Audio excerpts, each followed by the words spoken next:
Boa noite. Mais uma terça-feira que nós estamos reunidos na igreja de Interlagos.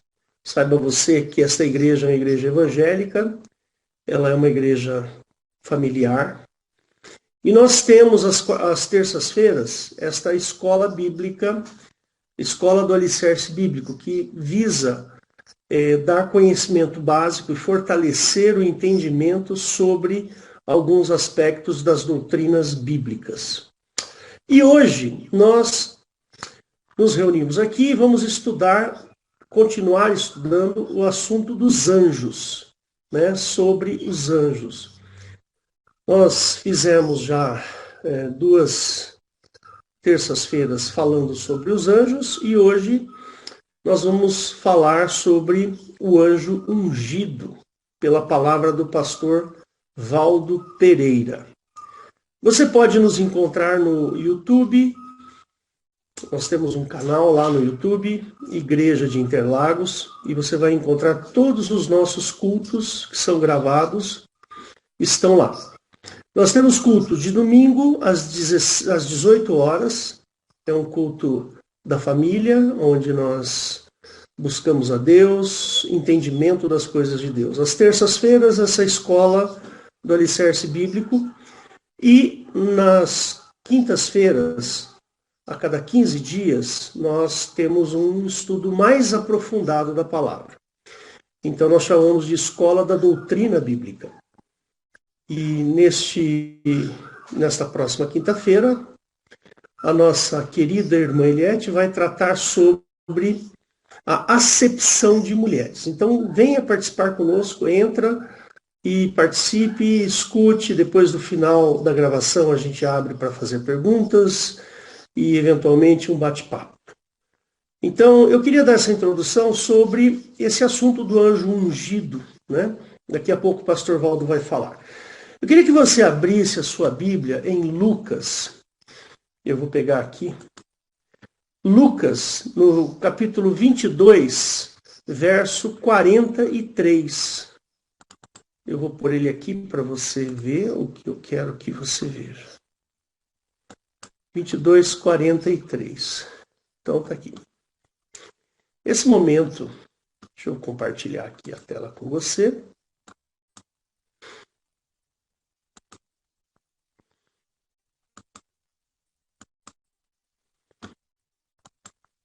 Espera que deu um probleminha.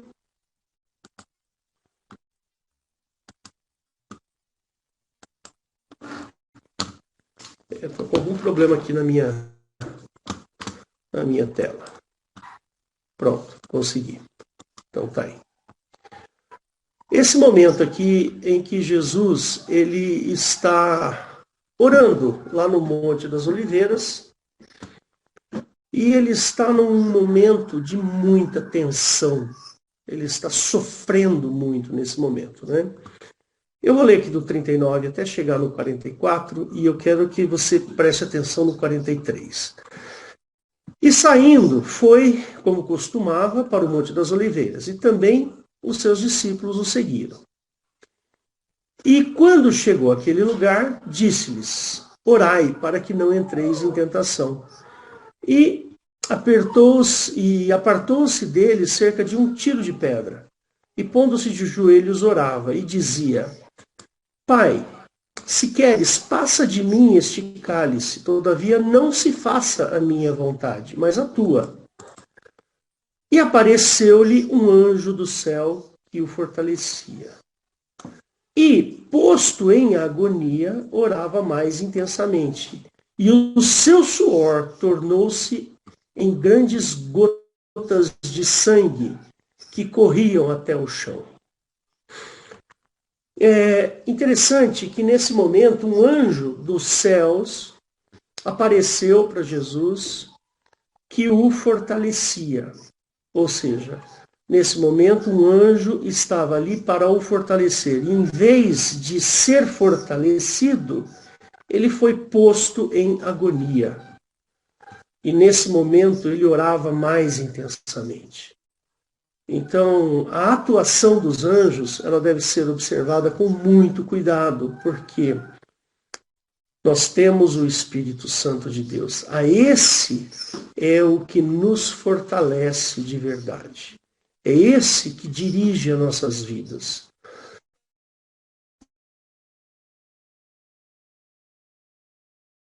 Que tivemos, eles podem ou não ser de Deus. E ser ou não de Deus é difícil de se definir, né? É muito complicado. Lembre-se que o que está escrito lá em Gálatas capítulo 1, verso 6, onde Paulo alerta o povo de Gálatas, em que ele diz assim, num certo momento, olha, nem que um anjo dos céus desça dos céus e pregue outro evangelho, além deste que nós estamos pregando, seja anátema. Então é o mesmo tipo de anjo, é um anjo do céu. E esse anjo do céu, ele pode nos enganar. Então nós precisamos tomar cuidado quando se fala em anjo. Muito cuidado. Porque nós não dependemos de anjo nenhum, nós dependemos do Espírito Santo. Nós nos curvamos ao Senhor Jesus. São a esses que nós estamos preocupados. Então, você vai ouvir a palavra. Aproveita esse momento para entender o que realmente significa o anjo ungido. Então, eu quero chamar agora o pastor Valdo e dê continuidade aí ao nosso estudo. Seja bem-vindo e fique à vontade. Tá bom, pastor Hélio. Muito boa essa sua introdução, que fez uma ligação muito boa do último estudo, né? Que nós falamos especificamente sobre os anjos, e você acrescentou muito bem essas duas passagens, que deixa bem claro, né? A que ponto nós podemos estar aí confiando nesses seres espirituais. Conforme você disse, Senhor Jesus Cristo nos deixou aqui o Consolador para que fique conosco para sempre. Então, nós vamos dar continuidade falando do anjo ungido, né? Se ele foi ungido, é porque Deus, né, passou para ele uma incumbência, né, com esta unção. E ele, na condição de querubim ungido, isso significa que ele estava no estágio assim, bem elevado em termos de hierarquia, né? Então era um ser que brilhava muito, né? Como uma estrela ali nas regiões celestiais. Este ser que foi ungido, como anjo ungido. Nesse nosso estudo, conforme o pastor Hélio disse, é um estudo básico, tá, irmãos? É para nós conhecermos um pouco mais sobre a doutrina a respeito dos anjos, né? E nós tomamos aqui como base, uma base de estudo, que eu acho bom mostrar para vocês, que é o livro do Conhecendo as Doutrinas da Bíblia, de Meyer Purman. Tá? Seria esse livro, nós tomamos ele como uma base. Não é que estamos fazendo uma resenha desse livro, mas nós usamos ele para, através dele, nós podemos enxergar um pouco também da posição teológica, né, com relação aos nossos estudos, né?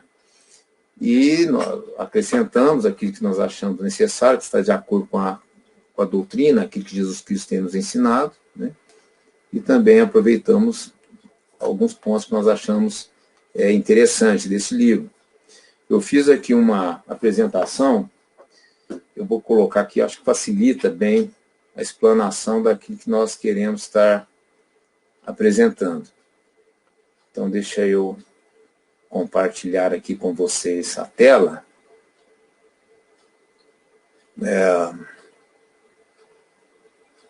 Vamos lá. Tá bom. Então, irmãos, conforme o pastor Hélio disse, eu sou o pastor Valdo, né? Valdo Pereira, atua há muitos anos com o pastor Hélio. Nós nos conhecemos há bastante tempo, né? Há mais de 20 anos. Nós temos uma amizade muito grande. E então vamos ao nosso estudo.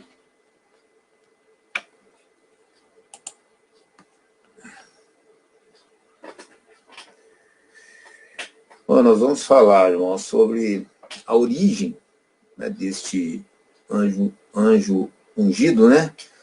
Vamos falar também sobre o seu caráter, as suas atividades, né?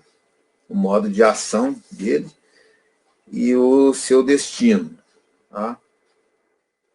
E depois nós podemos vir com algumas considerações.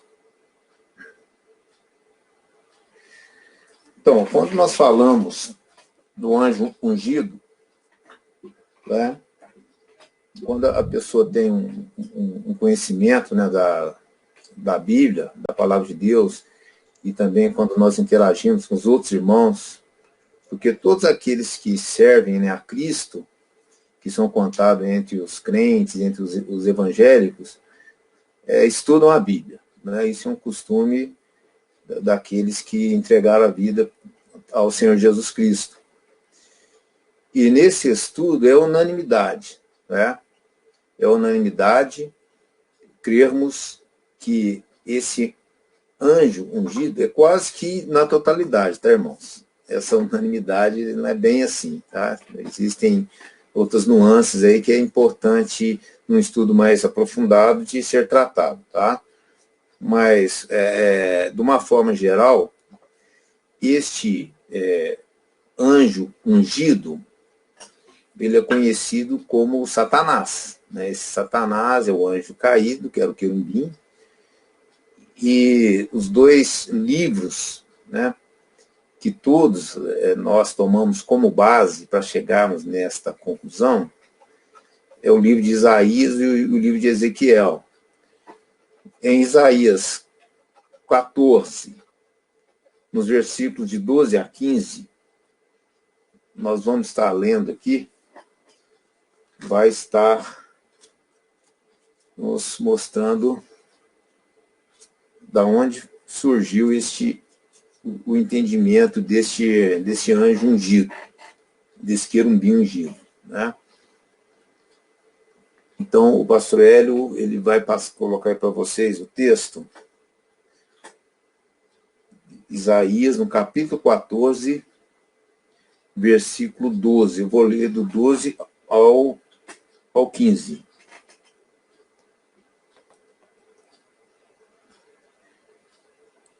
Que diz assim: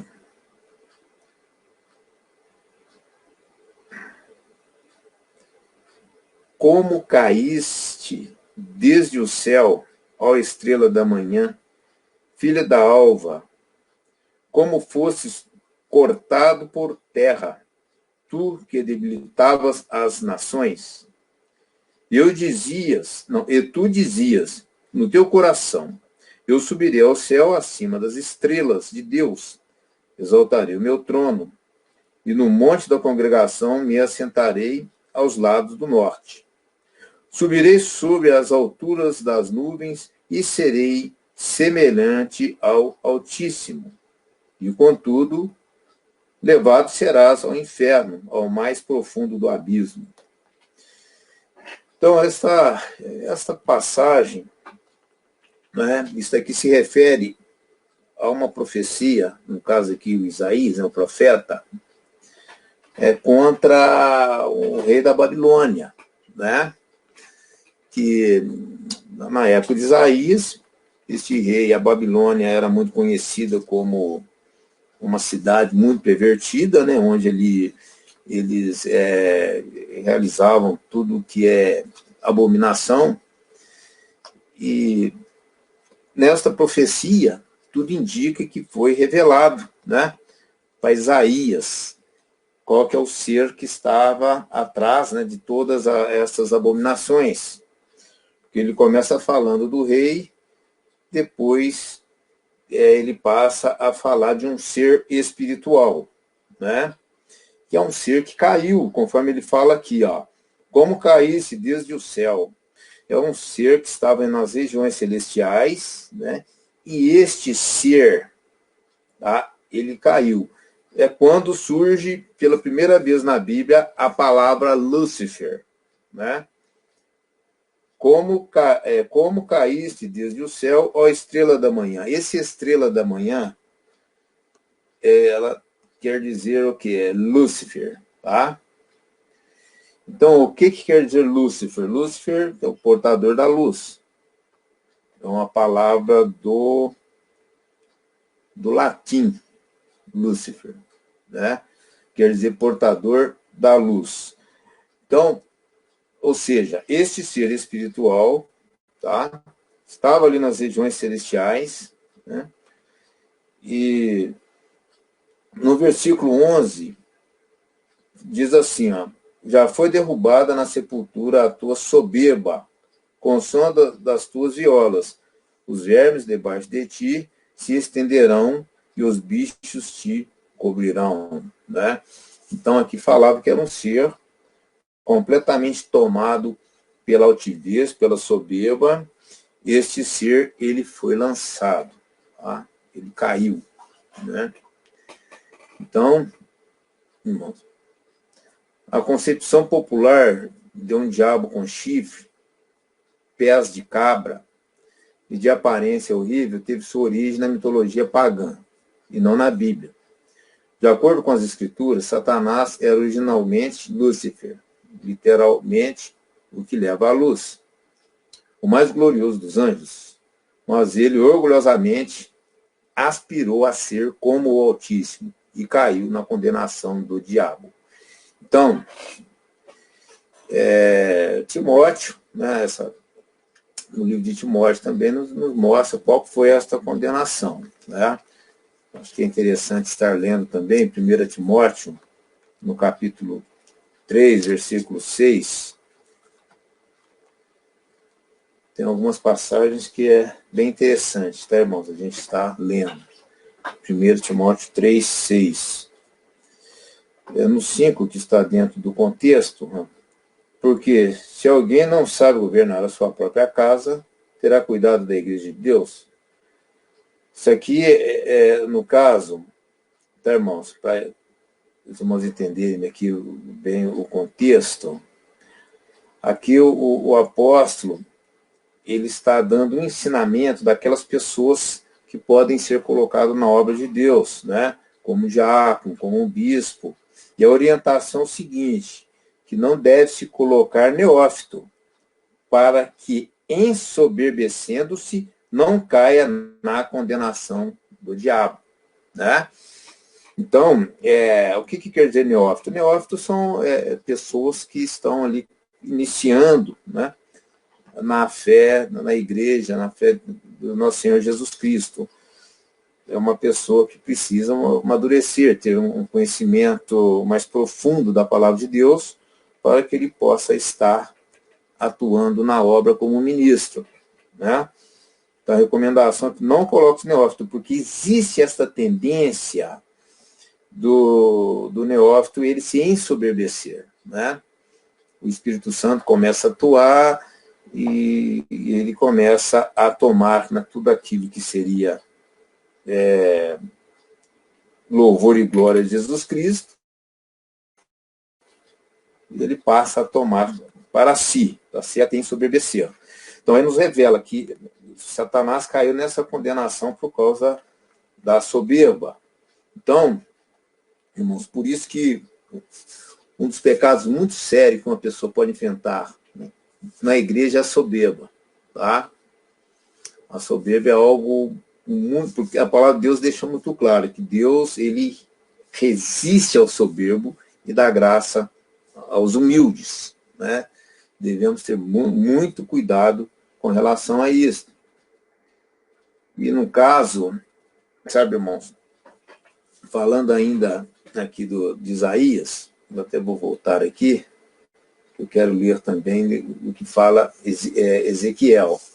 Não tem como você estudar sobre esse anjo ungido, né, e sobre Satanás, sem ter o conhecimento dessas duas passagens, tá? De Isaías e Ezequiel. E o que eu acho interessante que em Isaías 14 também é o seguinte, que ele queria ser o quê? Semelhante ao Altíssimo. Né? Ele queria ser semelhante, porque acima ele já sabia que é impossível, né? Estar acima de Deus. Né? Então ele queria ter essa semelhança, né? Ser adorado como Deus. Vamos lá no livro de Ezequiel. Ezequiel, no capítulo 28, versículo 12, que diz assim: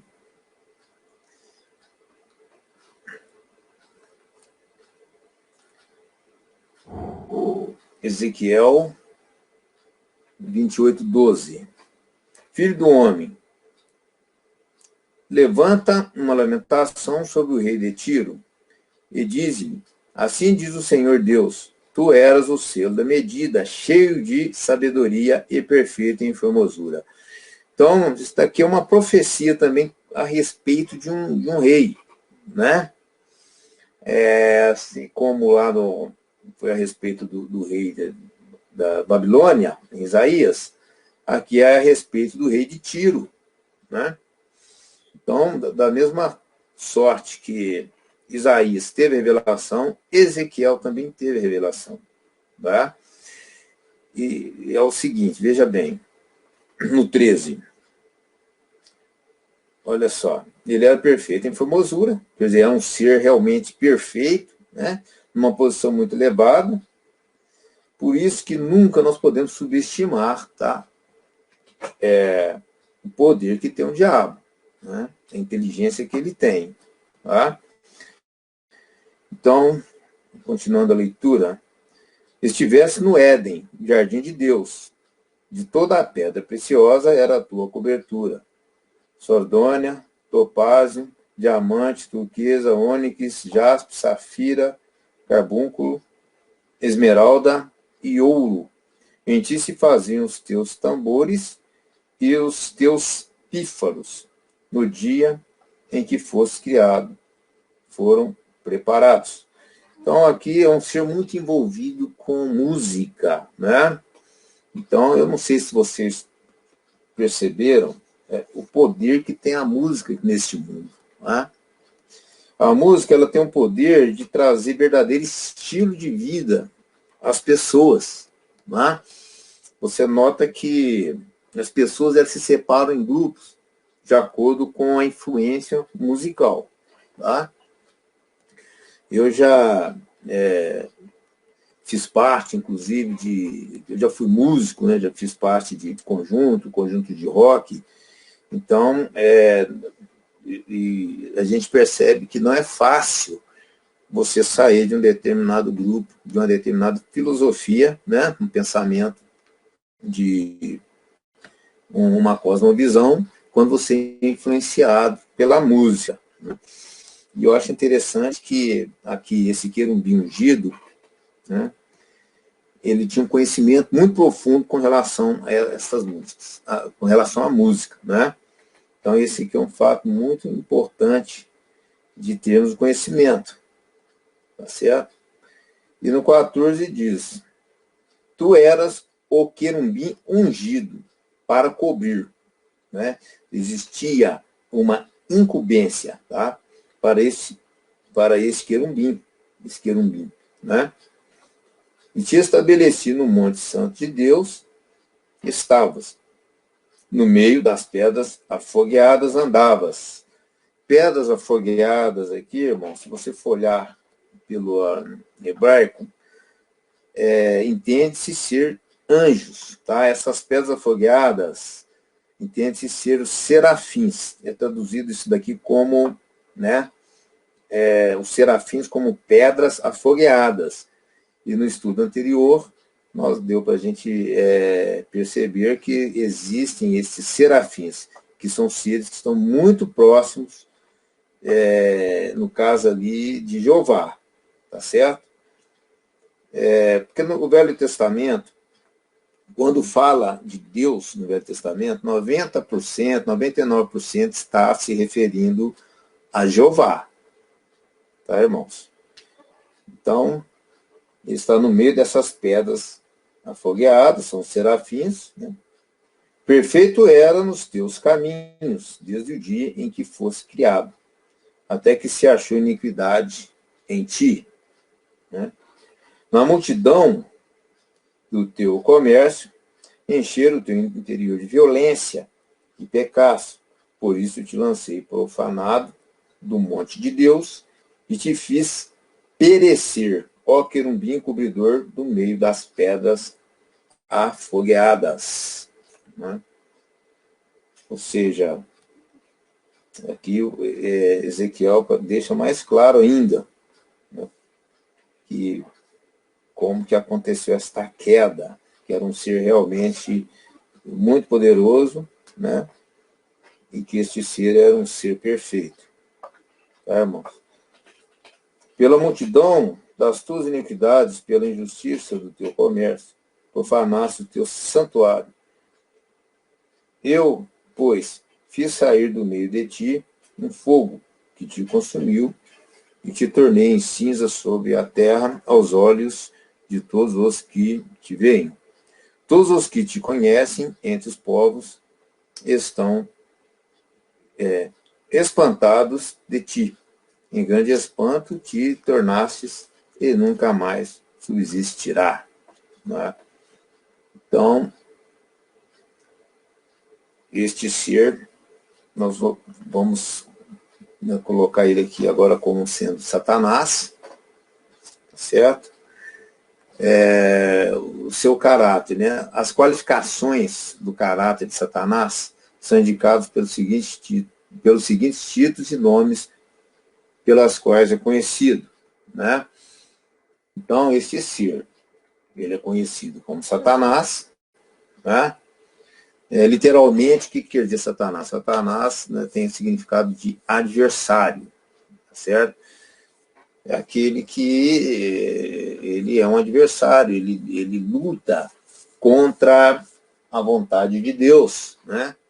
Ele batalha para que a vontade de Deus não seja realizada, tá certo? Né? Então, muitas das vezes as pessoas falam assim, não, mas a vontade de Deus, ela sempre acontece, sabe, irmãos? Mas só que é assim, não é bem assim não, viu? Deus jamais Deus, né, gostaria, a gente tomando aí como exemplo, né, uma pessoa, um jovem, né, se embriagar, encher-se de droga, pegar um carro, sair em alta velocidade aí na Dutra e sofrer um acidente e vir a falecer. Né? Isso daí não está de acordo com a vontade de Deus. A teologia fala muito assim, da vontade permissiva. Tá? Ou seja, Deus permitiu que aquilo acontecesse. Mas longe daquele evento, né, estar de acordo com a sua vontade. Então, Satanás, ele luta contra a vontade de Deus. Porque a vontade de Deus é que todos se salvem, cheguem ao conhecimento da verdade. Esta é a vontade de Deus. E a vontade de Deus está aqui no livro de 1 Tessalonicenses. Quando fala de vontade de Deus, eu gosto muito de ler esta passagem, né?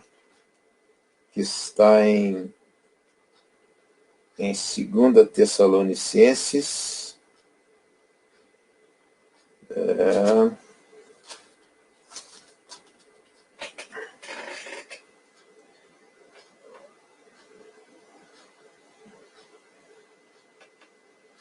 Deixa eu encontrar aqui o versículo, irmãos.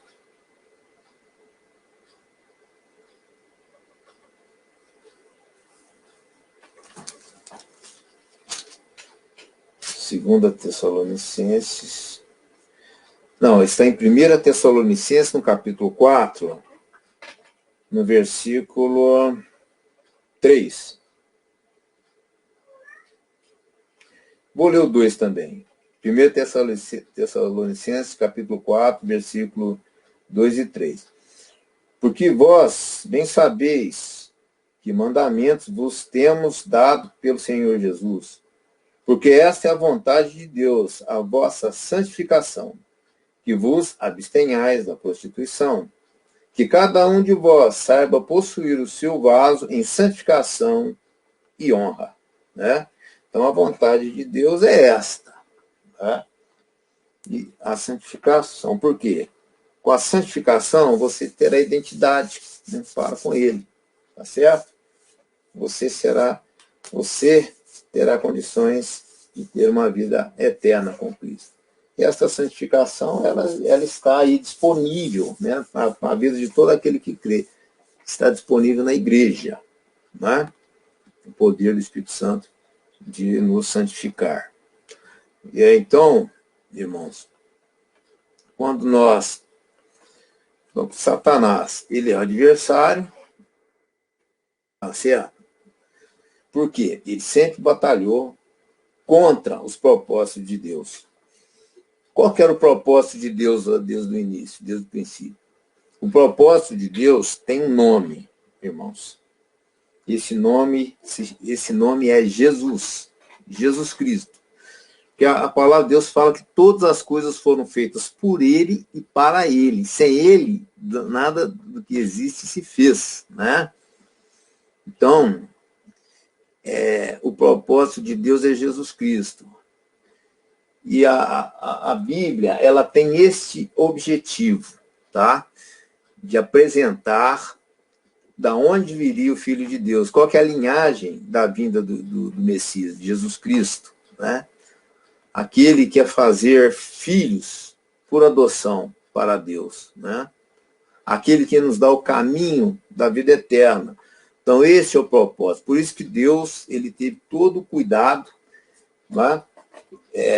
Dos profetas, tudo ser relatado neste livro que nós temos hoje, que é a Bíblia. Né? Porque através do homem viria Jesus Cristo. E Jesus Cristo, ele como verbo, ele seria gerado filho de Deus. Né? Então, isso daí são algo mais profundo que futuramente nós podemos estar conversando, né, fazendo um estudo sobre isso, sobre a origem, né, do Filho de Deus, Jesus Cristo, quando Jesus Cristo foi gerado como filho. Né? Interessante essa passagem. Então, irmãos, em 1 João, no capítulo 3, versículo 12, é aquela passagem, né, que fala que Caim, ele era do maligno. Tá certo?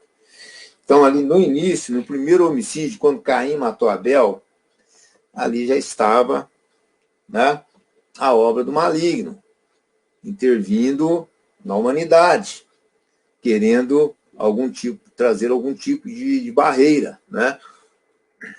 O plano de Deus, não obstante, não foi frustrado porque havia pelo menos uma pessoa justa, Noé, cuja família se tornou origem de uma nova raça. Então, lá no começo já teve o primeiro, né? Homicídio. Caim, ele matou Abel. Depois foi gerado Sete. E foi através de Sete que veio Noé. Né? E no caso, todos os viventes ali, né, se corromperam. Inclusive, existiu ali uma certa mistura de seres espirituais com seres celestiais, que isso de alguma forma ocorreu, que isso está presente no livro de Gênesis, no capítulo 6. Deixa eu ver, no capítulo... em Gênesis, no capítulo 6, versículo de 1 em diante, diz assim, ó, aconteceu... Gênesis, capítulo 6, no versículo de 1 em diante. E aconteceu que, como os homens começaram a multiplicar-se sobre a face da terra, e lhes nasceram filhas, viram os filhos de Deus que as filhas dos homens eram formosas e tomaram para si mulheres de todas as que escolheram. Então disse o Senhor, no caso aqui Jeová, não contentará o meu espírito para sempre com o homem, porque ele também é carne. Porém, os seus dias serão 120 anos. Então, e ainda aqui ainda fala, né, surgiram uma nova linhagem, novos seres foram surgidos aqui, que são, no caso, os nefelins. Havia naqueles dias gigantes na terra, e também depois, quando os filhos dos homens entraram, as filhas... desculpe, irmãos. Quando os filhos de Deus entraram as filhas dos homens, e delas geraram filhos, estes eram os valentes que houve na antiguidade, os homens de fama. Então, e viu o Senhor que a maldade do homem se multiplicara sobre a terra, e que toda a imaginação dos pensamentos do seu coração eram só má, continuamente. Então arrependeu-se Jeová de haver feito o homem sobre a terra, e pesou-lhe em seu coração. Então, irmãos, dando continuidade aqui, foi daí que surgiu esta necessidade, né, vamos assim dizendo, do homem ser destruído, tá? Porque o homem já estava completamente corrompido. E ali fala em seus pensamentos, né? Então já estava completamente corrompido. Mas ali tinha um que conseguiu permanecer sem essa corrupção, que é Noé. Foi quando veio o dilúvio. Noé teve 3 filhos, né? E aí Jesus Cristo veio, no caso aí, da raiz de Sem, que é um dos filhos de Noé. Tá? Então, por que eu estou passando isso? Porque durante toda a história, quando você acompanha a Bíblia, sabe, leva-nos a crer que sempre existia, né, este ser intervindo, né, os anjos, no caso, intervindo, tentando barrar esta semente genealógica de Jesus Cristo. Né? E por quê? A palavra de Deus, nós notamos que quando vem falando essa genealogia, quando chega em Jesus Cristo, acaba. Né? Por quê? Porque chegou no propósito de Deus, né? De chegar em Jesus Cristo. Né? Então, no caso, a outra qualificação desse anjo, né? Que é o anjo ungido, que foi caído, é diabo. Né? E o diabo significa caluniador. Satanás é chamado assim porque calunia tanto a Deus como ao homem. Né? Não tem aquela passagem clássica lá de Apocalipse, né? Apocalipse capítulo 12, versículo 10, que fala, no caso desta ação aí do diabo. Apocalipse 12, 10. Diz assim, ó, e ouvi uma grande voz no céu que dizia, agora é chegada a salvação e a força, e o reino do nosso Deus, e o poder do seu Cristo, porque já o acusador de nossos irmãos é derrubado, o qual diante de nosso Deus os acusava de dia e de noite. Né? Então tá aí.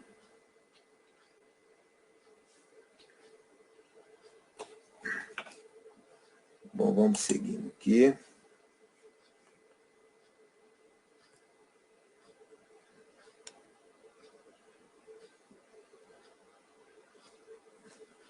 Destruidor.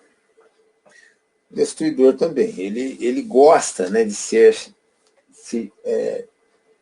chamado como destruidor. Sabe, irmãos? Tudo isso que é depreciativo para nós Satanás, ele gosta de ser chamado dessa forma, né? Porque mais para frente nós vamos ver que ele odeia o homem, né? O sentido da palavra, que vem do grego, apolion, e do hebraico,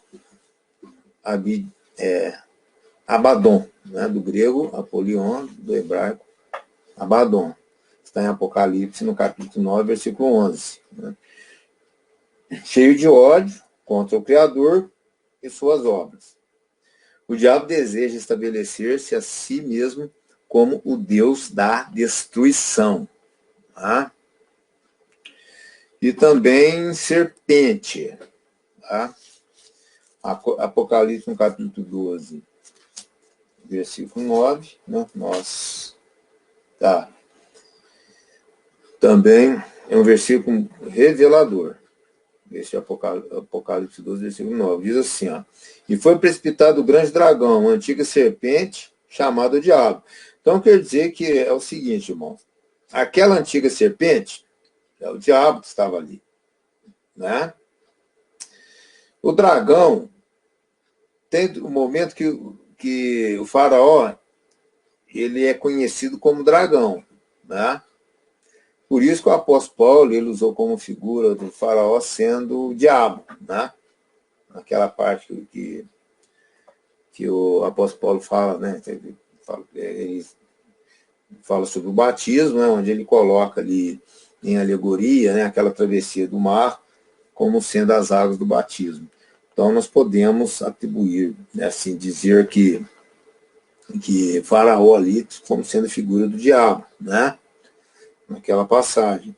Então, Satanás também é conhecido como serpente, né? O diabo que engana todo mundo. Né? Foi precipitado na terra e seus anjos foram lançados com ele. Né?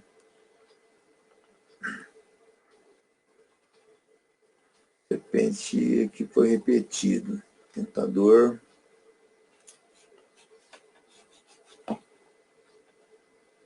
A letra E, eu acabei repetindo aí como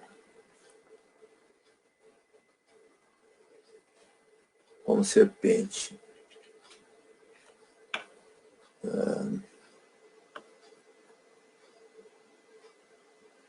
No caso, aí repetiu, tá, irmãos? A letra E não é serpente, aí seria tentador. Tá? Em Mateus, no capítulo 4, né? Versículo 3. Vamos ler.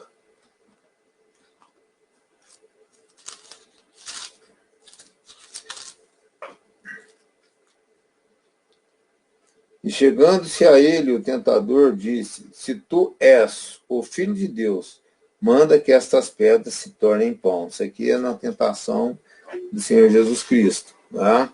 Quando o Senhor estava no deserto, em jejum. Então, ele é o tentador, certo? Então, o que é importante nós sabermos sobre isso daí? Sobre esse tentador? É importante saber o seguinte, é o que está no livro de Tiago. Né? Você conhecendo esta passagem de Tiago, você sabe direitinho como você consegue esquivar desse tentador. Tá? Por quê? Tiago, no capítulo 1, versículo 12, diz assim, bem-aventurado o homem que sofre a tentação, porque quando for provado, receberá a coroa da vida, a qual o Senhor tem prometido aos que o amam. Né? Interessante, né? Pelo fato do homem ser tentado, ele foi colocado como bem-aventurado. Né? Por quê?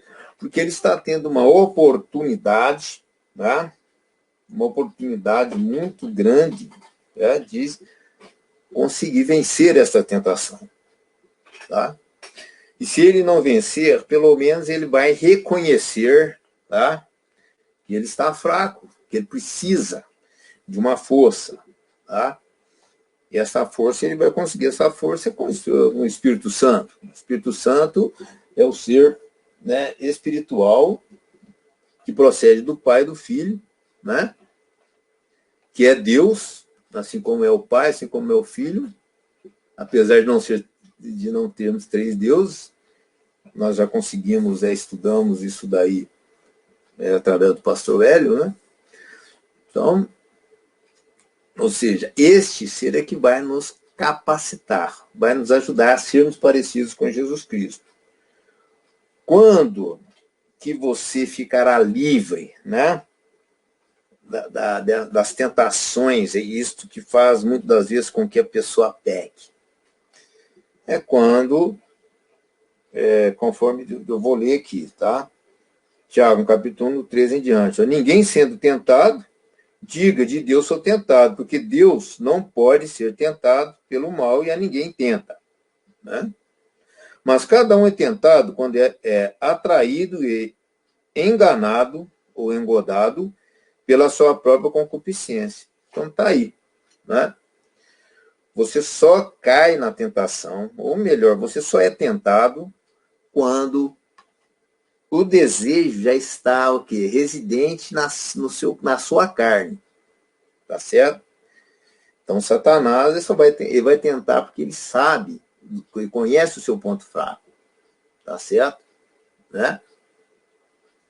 Então, se você tem uma dificuldade numa determinada área, se você é uma pessoa que, né, sempre está falando mal de outras pessoas, né, usando de maledicência, e saiba você, Satanás conhece muito o homem, né? E ele sabe direitinho como vai fazer você pecar. Por quê? Porque esse problema você tem na sua vida, que é a maledicência. Tá certo? Né? Assim como tem outros problemas, existe aí o que? A avareza, né? Então, Satanás, ele vai lá na avarenta, fazer com que ele peque. Por quê? Quando a gente continua aí no 15, depois, havendo a concupiscência concebido, dá à luz o pecado. E o pecado, sendo consumado, gera a morte. Então, é isso daí, ó. Não erreis, meus amados irmãos.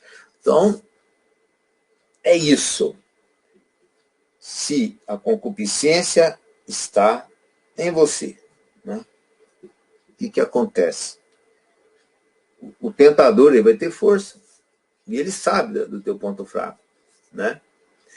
E muitas das vezes, esse desejo, essa concupiscência, ela está tão forte, tão enraizada, que a pessoa acaba o quê? Realmente dando luz ao pecado, né? E caindo nessa condenação terrível, pois sendo compensado vai gerar a morte. Então o problema está o quê? Na concupiscência. E os que são de Cristo crucificaram a carne com as paixões e a concupiscência. Então, o negócio é você ser curado dessa concupiscência, através da cruz, né? Crucificar isso daí. Vai crucificar através de Jesus Cristo, através do Espírito Santo. Tá certo? Ou seja, o tentador não terá mais poder sobre a vida daquele que venceu essa determinada concupiscência, né? Por isso que Jesus ele deixou muito claro, né? Aquele que vier após mim, negue-se a si mesmo, tá? Negue-se esses desejos, tá certo? Que são usados, né, pelo tentador. Né? Negue-se a si mesmo e tome a tua cruz e siga. Né? Então, esse é o motivo, esse é o propósito, né, de você negar a si mesmo, para tomar a cruz e crucificar as paixões e concupiscências, tá, irmãos? Então, no caso, príncipe deste mundo, né? Satanás, ele é conhecido como príncipe desse mundo, ele é em João, no capítulo 12, versículo 31, fala sobre isso daí. Né? João, capítulo 12, versículo 31. O Senhor Jesus dizendo aqui, ó, agora é o juízo deste mundo. Agora será expulso o príncipe deste mundo. Não é? Então, o que está dizendo aqui? Está dizendo que existe um príncipe, e esse príncipe ele foi derrotado. Né? Jesus já derrotou esse príncipe. Tá? Então, esses títulos sugerem sua influência sobre a sociedade organizada, tá?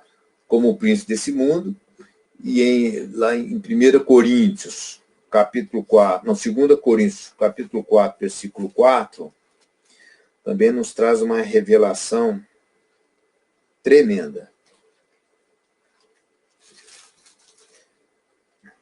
E diz assim,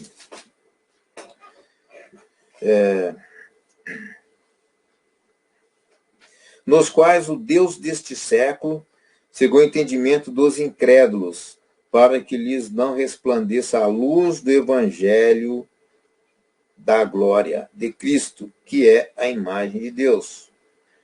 Então, irmãos, veja bem, quer dizer que aqui ele é conhecido como, ele é chamado de Deus aqui, Deus deste século. Tá? E ele tem um poder. Qual que é o poder que, no caso aqui, ele tem? É o poder de cegar o entendimento. Tá? Cegar o entendimento dos incrédulos para que não lhes resplandeça a luz do Evangelho da glória. Por isso que quando nós conhecemos o Evangelho, é como se tivesse caído escamas dos nossos olhos. Né? Quantas pessoas eu já preguei o Evangelho, né, durante muito tempo, muitos anos, só depois de... Tem um caso que eu conversei com uma pessoa, né, que eu evangelizava ele há 20 anos, e 20 anos eu falava as mesmas coisas. Depois de 20 anos que ele assimilou aquilo que eu sempre preguei. E ele falou para mim, ô vó, você que é pastor, você deve bater nessa tecla aqui, ó, para as suas ovelhas. E era exatamente o que eu pregava a vida inteira. Né? Então, é a hora que ele realmente conseguiu ter um pouquinho de credibilidade, né? De crer um pouquinho, ele abriu a vida, abriu o coração para Jesus Cristo, né? E aquela cegueira, aquelas escamas caíram dos olhos. E passou a enxergar, né, o Evangelho, né, da glória de Cristo. Tá certo? Então, esse ser, ele tem esse poder de cegar o entendimento. Tá? Ah, pastor, mas e como que faz para a pessoa ficar livre? Eu creio que através de oração, viu? Através de oração do amor de Cristo. Sabe? A pessoa ela vai dar lugar para Jesus, vai dar lugar para o Espírito Santo, e essas escamas cairão dos olhos. Né? Tá certo? Então, tem aquela passagem, né, que o próprio Satanás, o que ele fez? Ele ofereceu os reinos para Jesus Cristo. Né? Então, o que quer dizer isso? Que ele realmente ele estava ali como senhor deste mundo. Né? Este ser, este querubim. Né? Tá certo? 1 João, no capítulo 2, versículo 16, ou melhor, vamos ler o 5,19. Então, olha, e no nosso tempo, ele continua príncipe deste mundo? Não é? O que vocês acham? Então, no caso, veja bem, 1 João, no capítulo 5, versículo 19. Será que agora, conforme Jesus falou que será expulso o príncipe deste mundo, será que ele já não atua mais, né, como príncipe deste mundo?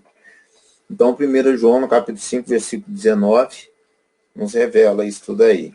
Que diz assim, ó, sabemos que somos de Deus e que todo mundo está no maligno. Tá certo? Então, o que a palavra nos mostra e nos ensina? Ela nos ensina o seguinte. Quando ela diz que você não pertence a este mundo, por que você não pertence a este mundo? Você já não pertence a este mundo. Né? Por quê? Porque você pertence à igreja. E a igreja, ela não pertence a este mundo. A embaixada celestial, eu sempre falo isso. A igreja é a embaixada celestial.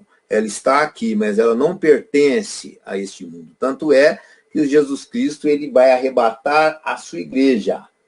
Né? Eu acho interessante, Jesus Cristo ele podia dizer, olha, eu vim aqui para arrebatar, fulano, beltrano e ciclano. Né? Não, ele falou, ele generalizou. Ele vai arrebatar a igreja.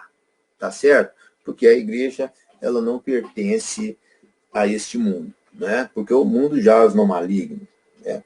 Então, e nós vivemos, né, principalmente aqui no Brasil, momentos aí que temos observado o tanto que é difícil, né, você conseguir aí uma liderança, né, de pessoas íntegras, pessoas honestas, né, para estar atuando como líderes no país. Né?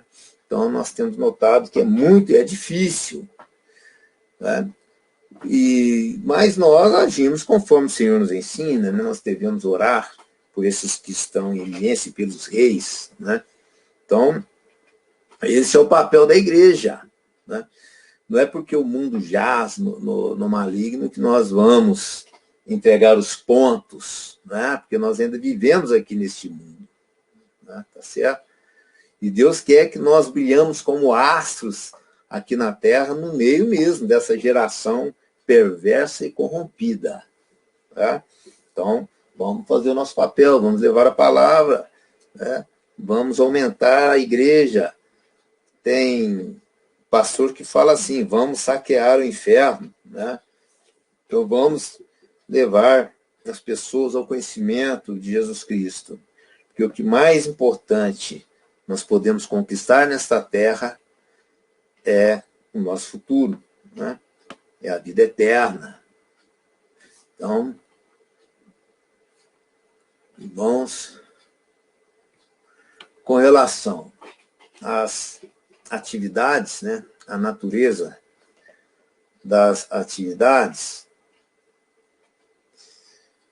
tem aqui uma lista, né? Perturba a obra de Deus, opõe-se ao Evangelho, né? Domina, cega, engana e laça, né, os ímpios. Ele aflige, né, tenta. Né? 1 Tessalonicenses, capítulo 3, versículo 5, né, os santos. Né? Ele é descrito como presunçoso, orgulhoso, poderoso, maligno, né? Astuto, enganador e feroz e cruel. Feroz e cruel é aquela passagem que fala que o diabo, vosso adversário, anda ao derredor, né? Bramando como um leão, buscando a quem possa tragar. Efésios capítulo 6, versículo 11, que diz assim, ó, revestivos de toda a armadura de Deus para que possais estar firmes contra as astutas ciladas do diabo. Né? Então, ele aqui mostra que ele é covarde. Né? Satanás ele é covarde, ele arma laços, né? Armadilhas. Eu gosto muito de comentar, né, para as ovelhas, né, para os irmãos, é o seguinte, Satanás ele arma uma armadilha, não é para a vida, ele arma hoje para a vida amanhã cair na armadilha. Não. Ele arma uma armadilha, uma cilada, para a pessoa cair daqui 5 anos, né? Daqui 10 anos. Né? Então ele é assim. Ele, o que eu falei, é um ser que tem inteligência. Né? Então ele arma ele uma cilada, muitas das vezes é um vício. Né? A pessoa começa aqui, ela vai ter problema depois de 5 anos. Né? Então, o Satanás, ele age desta forma. E com relação a essas atividades aqui, Todas elas são básicas, né? Opõe-se ao evangelho. Então aqui nós não temos muito o que dizer. E aí ele também, aquela passagem que eu acho que é muito interessante, de nós estarmos lendo, é que ele, deixa eu ver se eu coloquei aqui na frente, é um versículo que eu gostaria de acho que vai estar para frente aqui.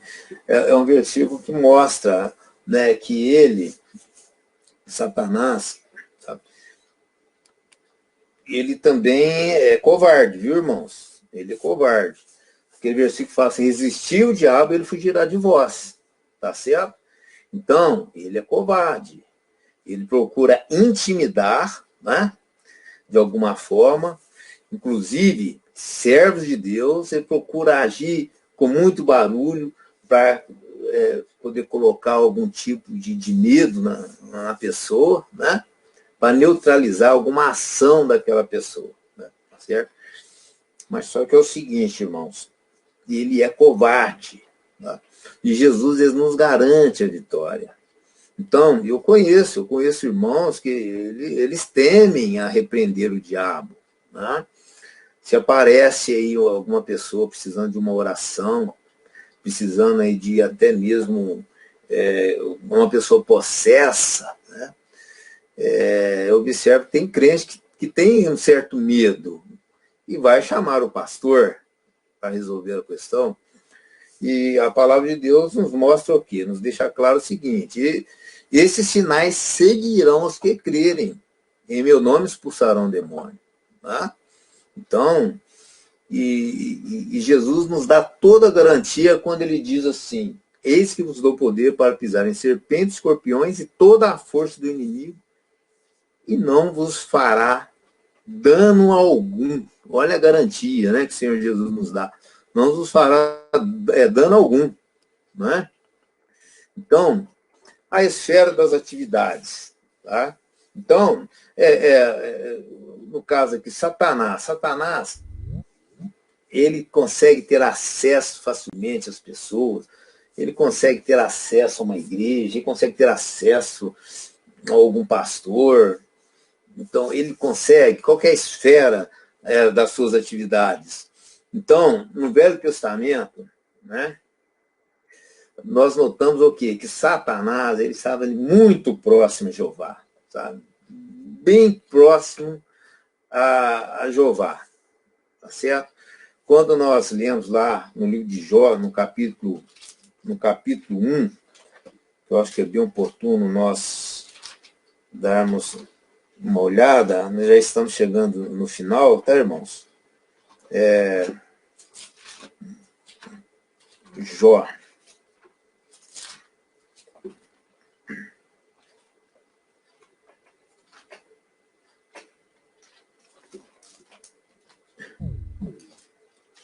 Capítulo 1, versículo... Podemos ler o 8, né?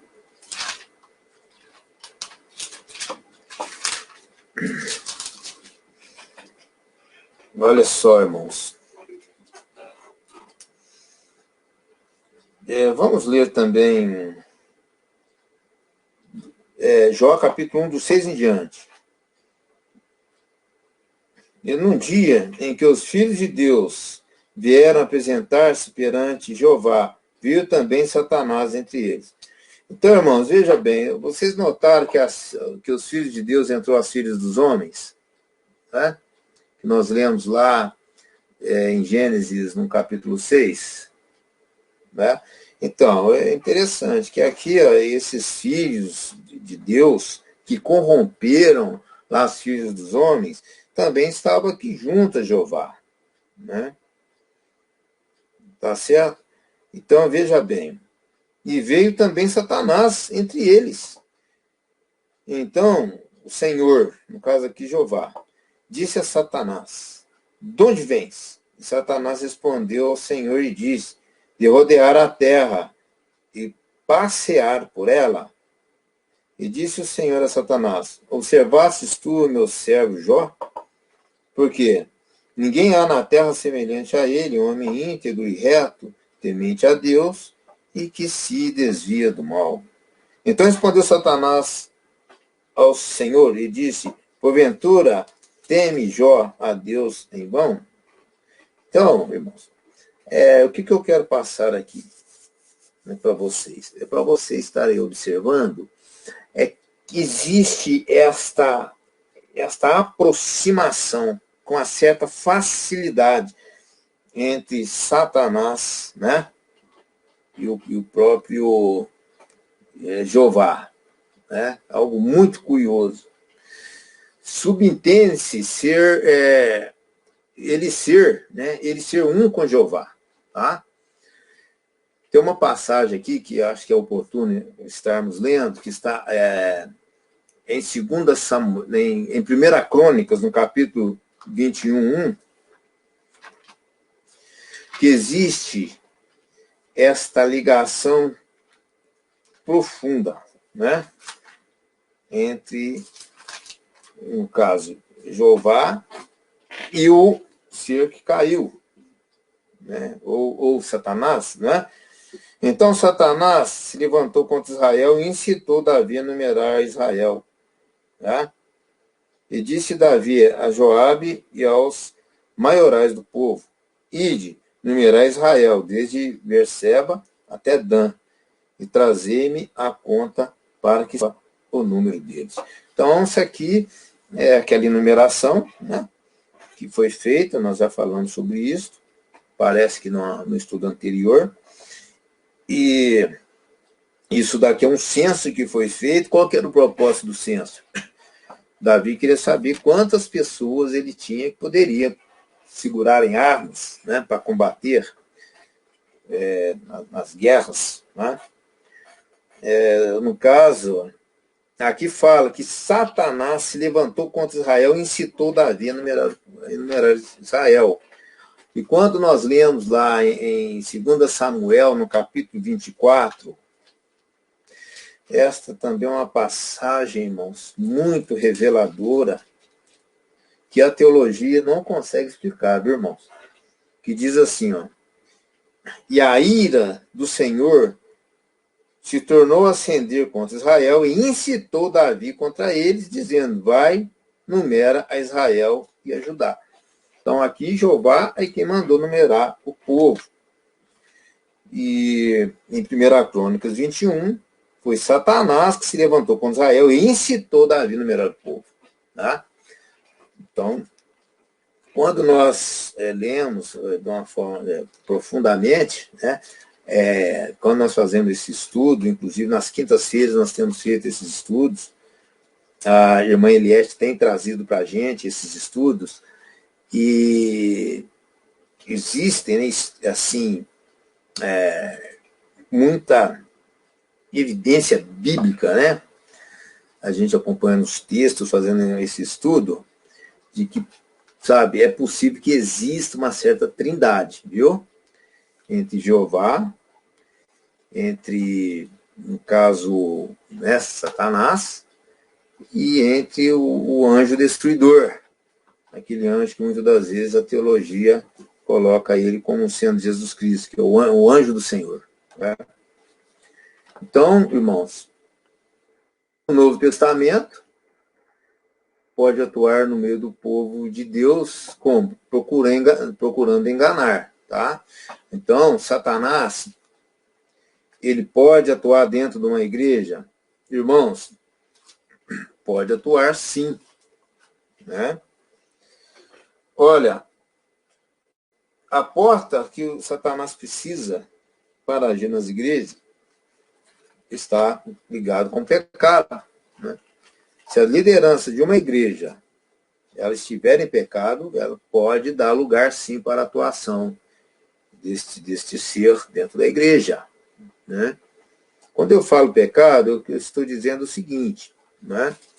A liderança está lá em adultério, está em vícios, né?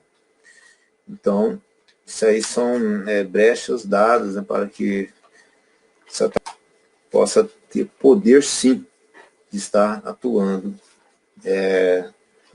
nas igrejas, né? em igrejas, que podemos colocar aí entre aspas, né?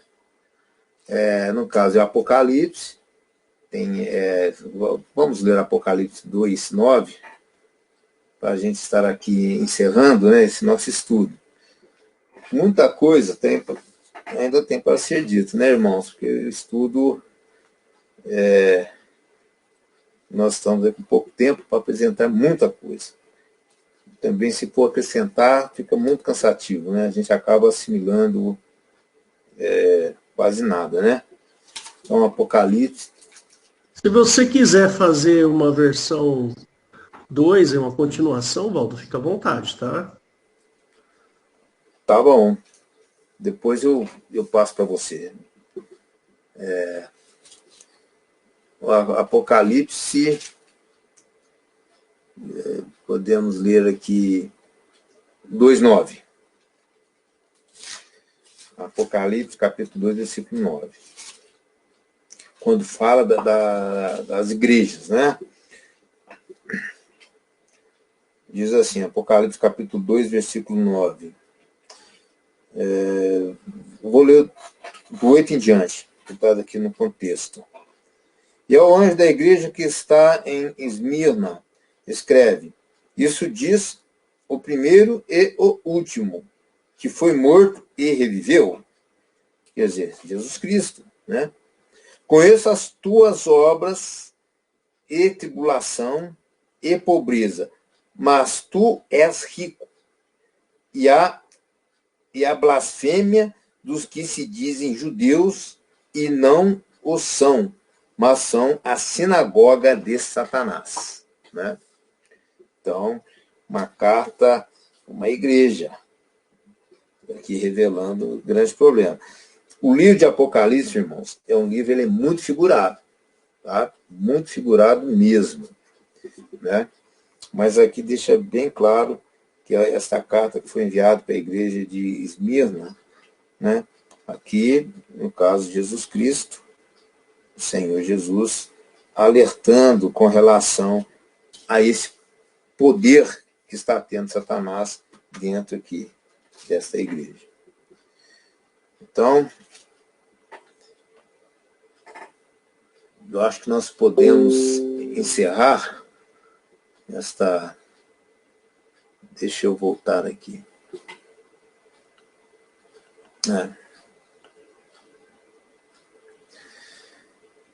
Então, irmãos, eu acho que nós podemos estar encerrando esse estudo. É importante entendermos o seguinte. É um ser espiritual, né, dotado de muita sabedoria, que foi criado perfeito, né? Ele quis usurpar a posição de Deus, ser adorado como Deus, né? Porque ele, sabendo que Deus é um ser santo, que não é conivente com o pecado, ele não teria ligação nenhuma com o pecado. Então, ele colocando o pecado, ele foi adorado pelos pecadores como Deus. Então, isso daí a gente observa no Velho Testamento. Tamanha reverência, adoração e temor que a humanidade tinha diante, né, desse que se levantou como Deus, tá certo? Mas só que aí veio o plano, né, do verdadeiro Deus, que é o quê? Que é de enviar o seu filho, que veio como homem, que foi perseguido, né, durante, desde os teus antepassados, todos eles foram perseguidos, mas o fato que na consumação dos séculos, né, veio Jesus Cristo, veio sob a lei, veio nascido de mulher, né, para salvar aqueles que estavam debaixo desta lei. Então, o que aconteceu foi o seguinte: Jesus Cristo, ele foi a ligação do homem pecador, do homem caído, do homem corrompido, né? Ele foi essa ponte de ligação com o Deus verdadeiro, que é o nosso Pai Celestial, né? Porque Deus nunca foi visto por alguém, tá? Porque a lei, ela foi dada por Moisés, mas só que na lei não estava a verdade, porque a graça e a verdade vieram por Jesus Cristo. Então, Deus nunca foi visto por alguém. O Filho unigênito que está no seio do Pai, esse o fez conhecer. Esse o revelou. Então, esta ligação entre o Pai Santo, né, que é luz, onde não há nele treva alguma, sabe? Do pecador, o homem caído, o homem na lama, né? O homem na corrupção, certo? O homem no pecado. Jesus Cristo fez esta ligação, né? E quando Jesus subiu aos céus, ele não nos deixou órfãos, ele continuou com esta mesma ligação, mas desta vez através do Espírito Santo, né? Então, o Espírito Santo é aquele que faz a ligação do pecador, né, com o verdadeiro Deus que é santo. E mais, ele fez essa ligação e ele está transformando este pecador, para que esse pecador possa ter essa ligação direta, né, com o Pai. Então, eu gostaria de estar encerrando por aqui mais um estudo da nossa igreja, né? A igreja de Interlagos.